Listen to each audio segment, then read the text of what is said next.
Bismillahirrahmanirrahim. Assalamualaikum warahmatullahi wabarakatuh. Perkenalkan, nama saya Naf'an Rohmatul Haq dari kelas 5 TBIA dengan NIM 19174040430. Di sini saya akan menjelaskan atau menjawab soal dari UAS pengembangan kurikulum. Jadi langsung saja ke soal yang pertama, yaitu apa perbedaan atau jelaskan perbedaan peranan guru dalam pengembangan kurikulum model administratif, kemudian model grassroots, dan juga model campuran. Kita mulai dari peranan guru dalam pengembangan kurikulum model administratif. Nah, dalam pengembangan kurikulum model administratif ini, guru memiliki dua peranan, yaitu yang pertama sentralisasi, kemudian desentralisasi. Nah, peranan sentralisasi guru itu meliputi perumusan kompetensi atau tujuan khusus pembelajaran, termasuk juga hal yang berkaitan dengan penetapan bidang studi ya, dan juga peraturan-peraturan sekolah.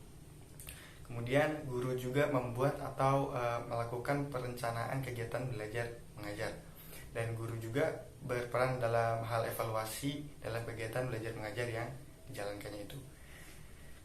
Itu peran sentralisasi guru. Nah, kemudian yang kedua ada peran desentralisasi guru, yaitu pengembangan komponen kurikulum ya, seperti halnya perencanaan atau pengembangan kurikulum, kemudian implementasi program-program yang ada dalam kurikulum, dan juga evaluasi apabila ditemukannya kurang maksimal peranan kurikulum yang diterapkannya itu.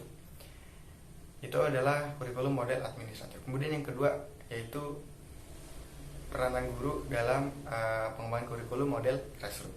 Nah, pengembangan kurikulum dalam model grassroots ini biasanya karena didorong oleh pengalaman yang dialami oleh pihak sekolah maupun pihak guru itu sendiri. Mengapa? Biasanya itu disebabkan karena pihak sekolah atau pihak guru itu merasa ada masalah atau kekurangan pada kurikulum yang berjalan. Maksudnya guru itu menemukan ketidaksesuaian dalam peran kurikulum dengan kebutuhan ataupun potensi dari siswanya tersebut. Nah, jadi apa peranan guru terhadap pengembangan kurikulum model grassroots ini? Yang pertama, guru itu harus bersifat kritis dalam menyikapi kurikulum yang digunakan. Kemudian yang kedua, guru itu harus bersikap kreatif dan inovatif, juga bertanggung jawab dalam mengembangkan kurikulum untuk menyesuaikan dengan kebutuhan dan juga potensi yang dimiliki siswanya. Kemudian yang ketiga, guru diharuskan untuk terus terlibat dalam proses pengembangan kurikulum. Kemudian yang keempat, guru harus bersikap terbuka ya untuk menerima masukan-masukan dalam rangka pengembangan kurikulum tersebut. Nah, itu adalah model grassroots. Kemudian yang terakhir yaitu ada peranan guru dalam pengembangan kurikulum model campuran. Nah, model campuran itu bisa jadi model yang paling ideal ya, apabila penguasaan guru itu memadai dengan berbagai macam metode pembelajaran. Jadi guru itu dapat mendesain secara tepat ya dari poin-poin penting dari setiap metode, kemudian disesuaikan dengan kebutuhan dan juga tentunya diterapkan dengan proporsional. Nah, jadi itu kurang lebih perbedaan antara peranan guru dalam pengembangan kurikulum model administratif, kemudian model grassroots, dan juga model campuran. Kita masuk kepada soal yang kedua, yaitu apa yang dimaksud dengan kurikulum merdeka belajar, kemudian apa urgensinya, dan apa saja kelebihan dan kelemahannya. Nah, yang pertama, apa itu kurikulum merdeka belajar? Kurikulum merdeka belajar ini adalah kebijakan terobosan ya yang diluncurkan oleh Menteri Pendidikan saat ini, yaitu Bapak Nadiem Makarim, yang bertujuan untuk mengembalikan kebebasan pengelolaan pendidikan kepada sekolah dan pemerintah daerah. Jadi kebebasan pengelolaan pendidikan itu maksudnya memberikan keleluasaan kepada sekolah dan pemerintah daerah dalam merencanakan atau melaksanakan atau mengevaluasi program-program pendidikan yang dilaksanakan di sekolah tersebut. Nah, yang pasti tetap berpacu kepada prinsip-prinsip kebijakan merdeka belajar yang sudah ditetapkan oleh pemerintah pusat.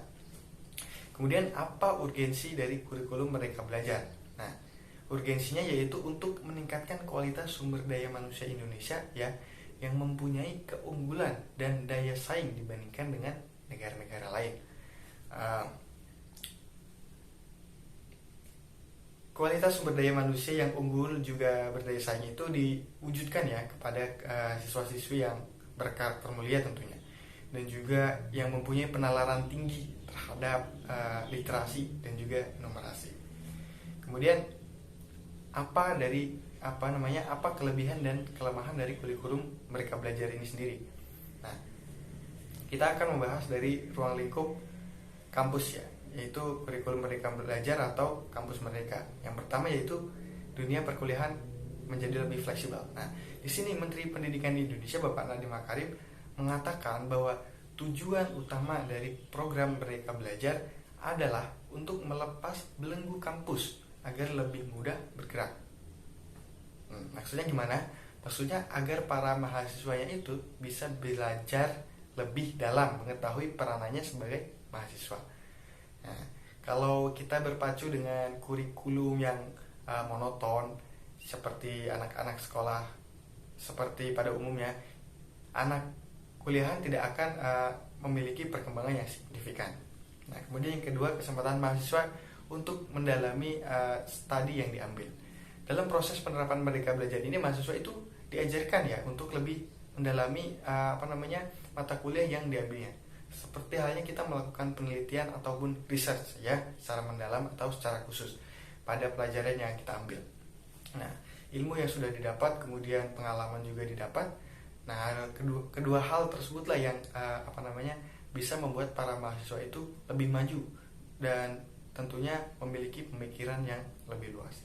Kemudian yang ketiga, bisa mempersiapkan diri untuk masuk dalam dunia kerja. Nah, menurut saya pribadi, program kurikulum Merdeka Belajar ini memang sangat cocok dan pantas ya untuk mempersiapkan para mahasiswanya itu terjun ke dunia kerja. Dalam kurikulum Merdeka Belajar ini, mahasiswa itu diharapkan untuk bisa menyesuaikan diri dalam lingkungan luar kampus, seperti halnya di dunia kerja. Nah, kegiatan tersebut bisa direalisasikan atau dilakukan melalui program seperti PKL atau magang. Nah, kurang lebih seperti itu ya, kelebihan dari kurikulum Merdeka Belajar. Kemudian, apa kelemahan dari kurikulum Merdeka Belajar sendiri? Nah, yang pertama, dinilai belum begitu matang dalam persiapan. Nah, seperti yang kita ketahui bersama, kalau program pendidikan di Indonesia ini selalu berubah-ubah sesuai dengan menteri yang berjabat. Nah, maka dari itu program Merdeka Belajar ini dikhawatirkan akan berubah lagi ya kalau menteri yang menjabat sekarang itu ganti gitu. Nah, itu yang pertama. Kemudian yang kedua itu pendidikan dan pengajaran yang belum terencana dengan baik. Nah, dalam Undang-Undang Nomor 12 Tahun 2012, maaf kalau salah tolong dikoreksi, pendidikan di Indonesia ini sendiri sedang berupaya meningkatkan sistem pembelajaran ya untuk mewujudkan suasana belajar bagi para peserta didik agar lebih aktif dalam meningkatkan kemampuannya di segala bidang. Nah, mulai dari kepribadian, kemudian soft skill, keterampilan hingga bela negara. Sehingga dengan demikian bisa dikatakan bahwa program Merdeka Belajar ini belum mengarah kepada sistem pendidikan yang terencana. Ya, yang terencana dengan baik. Kemudian yang ketiga yaitu persiapan SDM yang belum terstruktur. Nah, program baru dalam dunia pendidikan tentunya membutuhkan sistem yang terstruktur ya dan sistematis.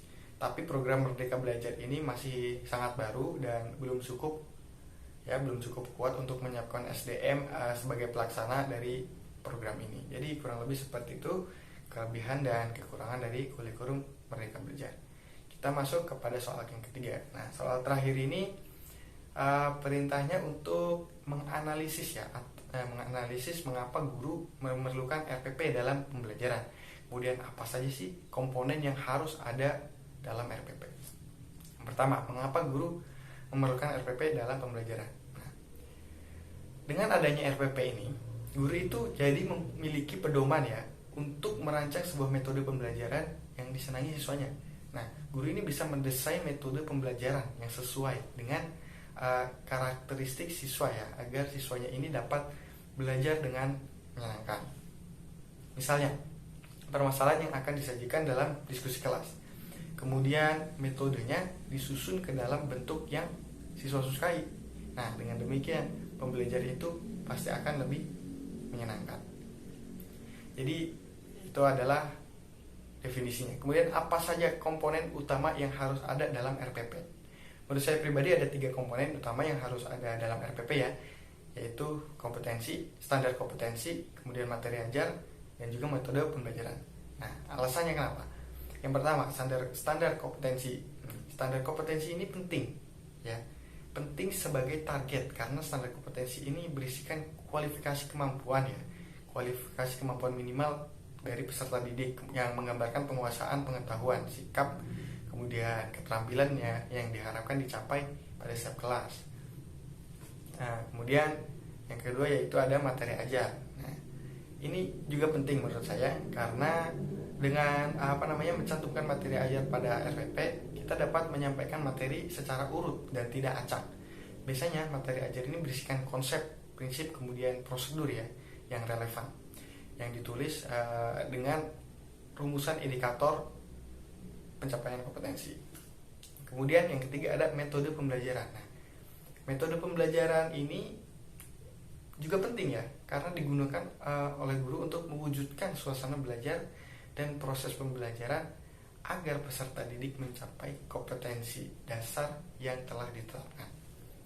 Nah, pemilihan metode pembelajaran itu juga harus disesuaikan dengan situasi dan kondisi peserta didik serta karakteristik dari setiap indikator dan kompetensi yang hendak dicapai pada setiap mata pelajaran.